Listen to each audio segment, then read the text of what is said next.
आज जो है चैप्टर आपका कौन सा है ये? ठीक है। तीसरे चैप्टर का जो अफवाह है नाम, इसका आज हम लोग क्विक रिवीजन करेंगे। पढ़ाया जा चुका है, आज इसमें जो इम्पोर्टेंट पॉइंट्स है उसको मार्क किया जाएगा और उसको एक बार रिवाइज किया जाएगा। ठीक है, ये एसएसटी के भूगोल पार्ट का है, ये भी आप लोग जानते हैं। तो अफवाह का मतलब क्या होता है? ऐसे अगर एक शब्दों में हम लोग इसका कहें कि अफवाह क्या है। अफवाह शब्द सुनते ही आपको ये होना चाहिए नदी, नदी का प्रवाह या नदी द्रोणी या नदियों से रिलेटेड जितनी चीजें हैं। आपको मालूम है भारत में बहुत सारी नदियां हैं, नदियों की सहायक नदियां हैं। ठीक है, और ये नदियां सागर में जाके मिलती है, बंगाल की खाड़ी में मिलती है, मरुस्थल में विलुप्त होती है। तो हमारे जो देश है वो नदियों का तंत्र भी है, बिछी हुई है नदियां। तो अफवाह में हम मेनली नदी तंत्र की व्याख्या करेंगे। जैसा कि पहले ही लाइन में है, अफवाह शब्द एक क्षेत्र के नदी तंत्र की व्याख्या करता है। अफवाह प्रवाह लगभग एक ही साउंड करते हैं, तो इससे समझना नदी का प्रवाह। भारत के भौतिक मानचित्र को देखिए, आप पाएंगे कि विभिन्न दिशाओं से छोटी छोटी धाराएं। अब भारत का ये भौतिक मानचित्र क्या है? भौतिक मानचित्र, और दूसरा होता है राजनीतिक मानचित्र। राजनीतिक मानचित्र में हम जैसे राज्य कितने हैं, केंद्र शासित कहाँ है, राजधानियां कौन सी, इसमें ये देखते हैं। और भौतिक मानचित्र में हम लोग नदी, ठीक है, नदी हुआ, पर्वत हुआ, पठार हुआ, ये सारी चीजें देखते हैं भौतिक मानचित्र में। तो हम यहाँ पाएंगे कि विभिन्न दिशाओं से छोटी छोटी धाराएं आकर एक साथ मिल जाती हैं तथा एक मुख्य नदी का निर्माण करती हैं। अंततः इनका निकास किसी बड़े जलाशय जैसे झील या समुद्र या महासागर में होता है। निकास यानी कि ये एक जगह से निकलती हैं और एक जगह जाके खत्म हो जाती है, सागर में या झील या समुद्र में। एक नदी तंत्र द्वारा जिस क्षेत्र का जल प्रवाहित होता है उसे एक अपवाह द्रोणी कहते हैं। अपवाह द्रोणी किसे कहते हैं? एक नदी तंत्र द्वारा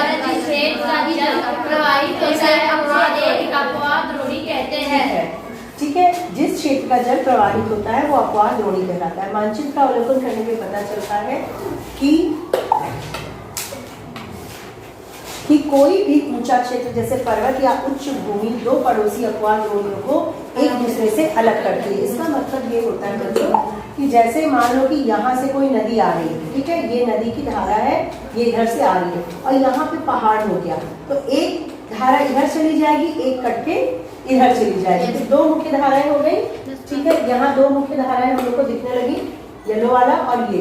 तो हम देखते हैं कि कोई पहाड़ या बीच में कोई भी ऐसी चीज रुकावट होती है बड़े स्तर की, पहाड़ पठार नदियों को दो फाड़ में कर देती है। जैसे आप पानी बहाइए और बीच में कोई चीज अपने पैर को ही लगा दीजिए तो दो धाराओं में बढ़ जाएगी, बस नदी का भी यही तंत्र होता है। ठीक है, एक दूसरे का इस प्रकार की उच्च भूमि को क्या कहते हैं? जल विभाजक कहते हैं। ठीक है, इस प्रकार की भूमि को जल विभाजक कहते हैं, जो कि यहाँ पे देखो दिख रहा है आपको मानचित्र, इसमें चित्र में दिख रहा है, एक धारा ये है और एक धारा ये है, और ये जो जल विभाजक है ये ऊंचा सा कोई स्थान है। तो जल विभाजक किसे कहते हैं? जब किसी नदी के प्रवाह को कोई पहाड़ पठार या उच्च भूमि दो भागों में विभाजित कर देती है तो उसे हम जल विभाजक कहते हैं। ओके, भारत में अपवाह तंत्र किस तरह से है? भारत के अपवाह तंत्र का नियंत्रण मुख्यतः भौगोलिक आकृतियों के द्वारा होता है। मतलब भारत में पहाड़ है, कहीं पठार है, कहीं नीचा मैदान है, कहीं मैदानी इलाका है, कहीं तटीय प्रदेश है, तो इन सबके द्वारा नदियां जो होती है, पानी ही तो है, पानी को जिधर मोड़ोगे मुड़ती जाती है। तो पहाड़ है तो दूसरी तरफ चलेगी, मैदानी इलाका है, समतल बहने लगी। तो इस तरह से मुख्यतः भौगोलिक आकृतियों के द्वारा होता है। इस आधार पर भारतीय नदियों को दो मुख्य वर्गों में विभाजित किया जाता है, हिमालय की नदियां तथा हिमालय की नदियां, प्रायद्वीपीय नदियां। देखो, हिमालय की नदियां जो होती हैं वो बर्फ के पिघलने से जब छोटी छोटी धाराएं एक साथ आती हैं तो हिमालय से नदी निकलती है। और प्रायद्वीपीय नदियां क्या होती है? बारिश के पानी जब पठारों पे पड़ता है वहां से छन के जो झरने होते हैं उससे निकलती है। तो प्रायद्वीपीय नदियां मुख्यतः बारिश के जल के कारण होती हैं और ये गर्मी के मौसम में ज्यादातर सूख जाती हैं, और जो हिमालय की नदियां है वो पूर्ण रूप से नहीं सूखती हैं। ठीक है, तो अभी आगे हम लोग इसका डिटेल पढ़ेंगे। भारत के दो मुख्य भौगोलिक क्षेत्रों से उत्पन्न होने के कारण हिमालय तथा प्रायद्वीपीय नदियां एक दूसरे से भिन्न है। एक तो भिन्नता मैंने अभी बता दिया आप लोगों को, हिमालय की अधिकतर नदियां 12 मासी होती हैं। क्यों होती हैं? क्योंकि हिमालय पे 12 मास बर्फ पड़ता है, बर्फ रहता है, ग्लेशियर्स बड़े बड़े जो पिघलते हैं तो वो नदियां निकलती रहती है। ठीक है, इनमें वर्ष भर पानी रहता है क्योंकि इन्हें वर्षा के अतिरिक्त ऊंचे पर्वतों से पिघलने वाले हिम के द्वारा जल प्राप्त होता है। हिमालय की दो मुख्य नदियां सिंधु तथा ब्रह्मपुत्र इस पर्वत श्रृंखला के उत्तरी भाग से निकलती है, इस पर्वत श्रृंखला के उत्तरी भाग से। ठीक है, यहाँ पे अगर भारत का इस तरह मानचित्र देखो तो यहाँ जो हिमालय है इसके उत्तरी भाग से निकलने वाली दो नदियां सिंधु और ब्रह्मपुत्र है। इन नदियों ने पर्वतों को काटकर गार्जों का निर्माण किया है। ठीक है, पर्वतों को काटकर गार्जों का निर्माण किया है। ये पर्वतों में भी बड़ी बड़ी गार्ज, यानी कि जैसे ऐसे पर्वत है तो बीच का ये जो क्षेत्र है उसको कटा, यहाँ से नदी निकल रही है तो नीचे की भूमि जो है घिसती जाती है, तो बड़े बड़े गार्ज का निर्माण इन्होंने किया है। हिमालय की नदियां अपने उत्पत्ति के स्थान से लेकर समुद्र तक लंबे रास्ते को तय करती हैं। जाहिर सी बात है, ये जो गंगा आपको बगल में दिख रही है ये कहाँ से आई है? हिमालय से। बहुत लंबी दूरी तय करके ये नदियां आती है और कहाँ को जाएगी? बंगाल की खाड़ी में, गंगा सागर, उसके बाद बंगाल की खाड़ी में तय करती है। ये अपने मार्ग के ऊपरी भागों में तीव्र अपरदन क्रिया करती है। ठीक है, करती है तथा अपने साथ भारी मात्रा में सिल्ट व बालू का सम्मान करती है। मतलब जब हिमालय से नदी निकलती है, उतरती है नीचे, तो इतनी ऊपर से अगर पानी को गिराओगे, गिरता है, तुम लोग कई जगह देखे होगे, छत से जब पानी गिरता है तो वहाँ जमीन क्या हो जाती है? गड्ढे, और यहाँ तक कि पत्थर भी घिस जाएगा, है ना। तो ये जो नदियां ऊपर से गिरती हैं हिमालय से, तो तीव्र अपरदन करती हैं, वो घिसावट करती हैं भूमि में, चट्टानों में, और अपने साथ बहुत सारा रेत, बहुत सारा मलबा लेके आगे बढ़ती हैं। सिल्ट व बालू का संवहन करती हैं। संवहन का मतलब परिवहन होता है ना, जैसे अपने साथ लेके चलना, संवहन, उसको बहा के ले आती है। संवहन का मतलब उसको बहा के ले आती है। मध्य व निचले भागों में ये नदियां विसर्ग, गोखू झील तथा बाढ़ वाले मैदानों में बहुत सी अन्य निक्षेपण आकृतियों का निर्माण करती है। मतलब ये जो नदियां जो लंबी दूरी की होती है, विसर्ग कहीं आपको इस तरह से दिखेंगी सर्प की तरह, गोखुर झील, और कहीं कहीं झील बना के आगे निकल जाती है। ठीक है, आप लोग अगर यहाँ ध्यान दिए होंगे तो गंगा नदी की साइड में एक झील की तरह, हालांकि ये झील नहीं कहलाएगा लेकिन एक तालाब की तरह बन गया है ना, है ना, जिसमें गंगा का ही पानी आता है, गंगा आगे निकल रही है, तो इसको कहते हैं गोखुर झील। तथा अपने बाढ़ वाले मैदानों में बहुत सी अन्य निक्षेपण आकृतियां। ठीक है, यहाँ पे हम लोग के बहुत सी अन्य निक्षेपण आकृतियों का निर्माण करती है। पूर्ण विकसित डेल्टाओं का भी निर्माण करती है। ठीक है, नदियां डेल्टाएं बनाती हैं, त्रिभुजाकार की होती है, बीच की जमीन को डेल्टा कहते हैं, ये सब आप लोग जान रहे हो। ठीक, अधिकतर प्रायद्वीपीय नदियां मौसमी होती हैं। प्रायद्वीपीय नदियों की बात आ रही है, ये मौसमी होती है, मतलब पठारों पे, प्रायद्वीप पे ये जो प्रायद्वीपीय नदियां होती है, बारिश का मौसम जब होता है, बहुत सारा बारिश होता है, उसके कारण ये नदियां बन जाती हैं। क्योंकि प्रवाह वर्षा पर निर्भर करता है, शुष्क मौसम में बड़ी नदियों का जल घटकर छोटी छोटी धाराओं में बहने लगता है। हिमालय की नदियों की तुलना में प्रायद्वीपीय नदियों की लंबाई कम, छिछली है, फिर भी इनमें से कुछ केंद्रीय उच्च भूमि से निकलती है तथा पश्चिम की तरफ बहती है। केंद्रीय उच्च भूमि से निकली और पश्चिम की साइड बढ़ रही है, राजस्थान की साइड। क्या आप इस प्रकार की दो नदियों को पहचान सकते हैं? ये हिमालय की नदियों पे आ जाती है। ठीक है, हिमालय से मुख्यतः कौन सी नदियां निकलती है? सिंधु, गंगा, ब्रह्मपुत्र हिमालय से निकलने वाली महत्वपूर्ण नदियां हैं। ध्यान दीजिए, सिंधु पाकिस्तान में चली जाती है, गंगा हमारे यहाँ, ब्रह्मपुत्र पूरब की तरफ। ठीक है, ब्रह्मपुत्र ये नदियां लंबी है और अनेक महत्वपूर्ण बड़ी सहायक नदियां आकर इसमें मिलती है। किसी नदी तथा उसकी सहायक नदियों को नदी तंत्र कहते हैं। नदी ये बह रही है और इसकी सहायक छोटी छोटी नदियां यहाँ मिल गई, फिर आगे नदी मिली, ये नदी बड़ी होती जाती है। ठीक है, एक बार पानी गिराओ ग्लास से, उसमें छोटी छोटी चम्मच से पानी गिराओ या छोटे छोटे ग्लास से, तो बड़ा होता जाएगा। तो जो बड़ी नदी होती है अपनी सहायक नदियों के द्वारा बड़ी होते हुए आगे बढ़ती जाती है। ठीक है, तो इस पूरे तंत्र को नदी तंत्र कहते हैं। ठीक, अब आ जाते हैं सिंधु नदी तंत्र पे। सिंधु नदी तंत्र कहाँ से निकलती है? सिंधु नदी मानसरोवर झील के निकट तिब्बत में है। इसका सिंधु नदी मानसरोवर झील के निकट तिब्बत में है, पश्चिम की ओर बहती है। पश्चिम की ओर क्या है? पश्चिम का पंजाब और उसके बाद पाकिस्तान आ जाता है। भारत में लद्दाख से प्रवेश करती है। लद्दाख से प्रवेश किया, इस भाग में एक बहुत ही सुंदर दर्शनीय गार्ज का निर्माण करती है। इस क्षेत्र में बहुत सी सहायक नदियां, अब इसकी कौन कौन सी है? सिंधु नदी की सहायक नदी आएगा तो जास्कर, नुब्रा, श्योक, उंजा इस नदी में मिलती है।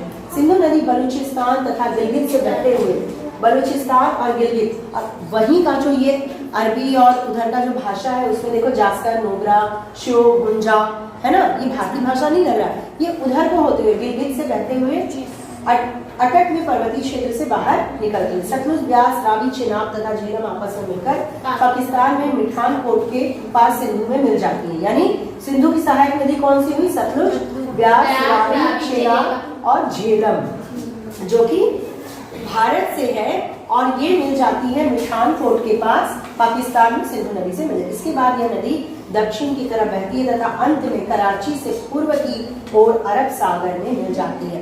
सिंधु नदी निकली हिमालय से, किसमें मिली? अरब सागर।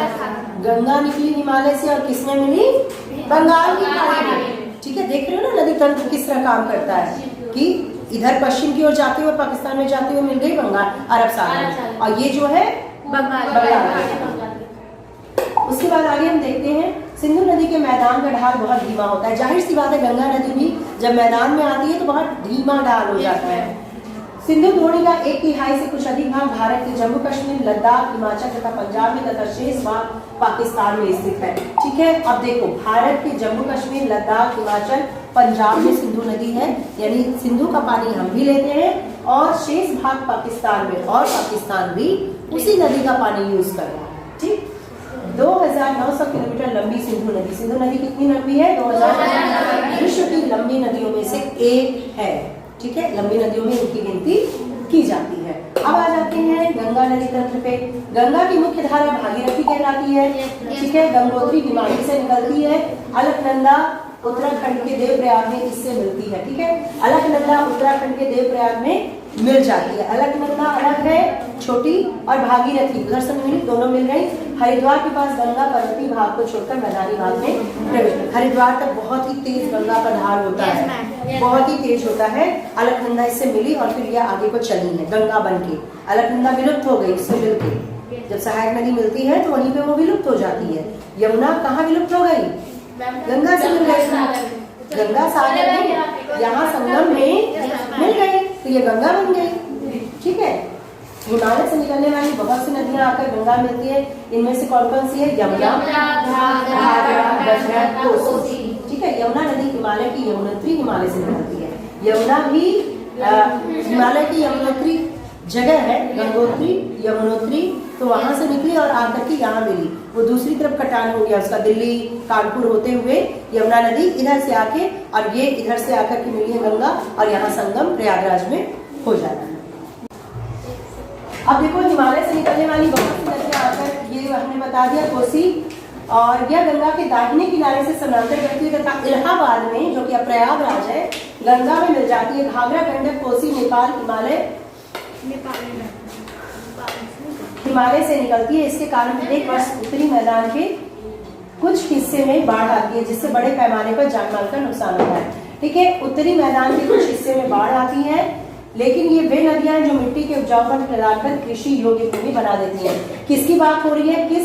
कौन सी नदियां उपजाऊ बनाती हैं? यहाँ पे देखिए, घाघरा, गंडक, कोसी, नेपाल हिमालय से, नेपाल हिमालय से निकल के आगे को आती है, और ये उत्तरी मैदान के कुछ हिस्सों में बाढ़ भी लाती है, लेकिन इसको उपजाऊ भी बनाती है। ठीक है, प्रायद्वीपीय उच्च भूमि से आने वाली मुख्य सहायक नदियां चंबल, बेतवा और सोन है। प्रायद्वीपीय उच्च भूमि से जो आती है वो कौन सी है? चंबल, बेतवा और सोन। ये अर्ध शुष्क क्षेत्रों से निकलती है, इनकी लंबाई कम तथा इनमें पानी की मात्रा भी कम होती है। ये नदियां कैसे गंगा में मिलती है? ठीक है, इसको हम लोग मैप में देखेंगे। थोड़ा सा आज मैप देख लेते हैं और आज की क्लास यहीं तक रहने देते हैं। पहले मैप देखते हैं जो इसके पहले दिया हुआ है। अभी जो हम लोग बात कर रहे थे यहाँ पे, आप लोग इसको ध्यान से मैप पे देखिए। ठीक है, देखो सिंधु नदी यहाँ पे, सिंधु नदी यहाँ है, और इसके बाद ये जो सिंधु है यहाँ से निकल करके इधर को आई है। झेलम, चेनाब, ये सब भारत से, देखो यहाँ भारत से ही निकल रही है। ठीक है, सतलुज इधर को आई, और रावी नदी, ये सब मिल करके यहाँ पे सिंधु ही बन जाती हैं और यहाँ पर जाकर के ये अरब सागर से मिल जाती हैं। ये समझ में आ रहा है आप लोग को? तो जब भी आएगा सिंधु नदी का उद्गम किधर से? इधर से है। सिंधु, झेलम, चेनाब, रावी, सतलुज। सिंधु, सिंधु, झेलम, चेनाब, रावी, सतलुज। इस तरह से क्रम में आप याद कर लेंगे। तो यहाँ पे ये होती है, ठीक है। फिर गंगा नदी जो है यहाँ पे देखिए, यहाँ पे गंगा नदी अलकनंदा और भागीरथी दो द्रोणियां मिली, गंगा नदी बनी और ये होते हुए यहाँ से गंगा नदी यहाँ क्या कहते हैं उसे, गंगा सागर कोलकाता, उसके बाद यहाँ से बंगाल की खाड़ी में ये मिल जाती है। ठीक, गंगा यहाँ से मिल गई। और यहाँ पे कुछ दिख रहा है, देखो कोसी नदी, नेपाल हिमालय कोसी नदी, गंडक नदी, घाघरा, सागर, छोटी छोटी नदियां हैं जो जाके गंगा में ही मिलती हैं। देखो ये बीच बीच में मिलती जा रही है, गंगा को बड़ा करती जा रही है। ठीक है, सोन इधर से है, ठीक है, सोन इधर से है, यमुना देखो यहीं से निकली है, यमुनोत्री से, और ये आकर के ये जो स्थान है ये क्या है? प्रयागराज है। ठीक, मिलते हुए देख रहे हो सब। उसके बाद और भी कई नदियां हैं इधर की जो प्रायद्वीपीय नदियां या फिर पठार की नदियां कही जाती हैं। इसको हम लोग आगे पढ़ेंगे। कल हम लोग गंगा की लंबाई देख लेते हैं थोड़ा सा। गंगा की लंबाई जो है 500 किलोमीटर से अधिक है। क्या आप गंगा नदी के अफवाह को अम्बाला नगर सिंधु गंगा के बीच जल अम्बाला से सुंदरवन तक की लंबाई इतनी किलोमीटर है, परंतु इसके ढाल में मुश्किल से 300, दूसरे शब्दों में 6 किलोमीटर की ढाल में गिरावट। मतलब कि जो गंगा नदी है उसके ढाल में भी गिरावट होती है, मैदानी इलाके में बिल्कुल विसर्ग हो जाता है। विसर्ग का मतलब होता है कि बिल्कुल सर्पीली सी हो जाती है। ठीक है, कल हम लोग ब्रह्मपुत्र नदी तंत्र पढ़ेंगे। गंगा नदी तंत्र हो गया, ओके। ब्रह्मपुत्र नदी तंत्र आगे हम लोग की क्लास में होगा। Thank you ma'am.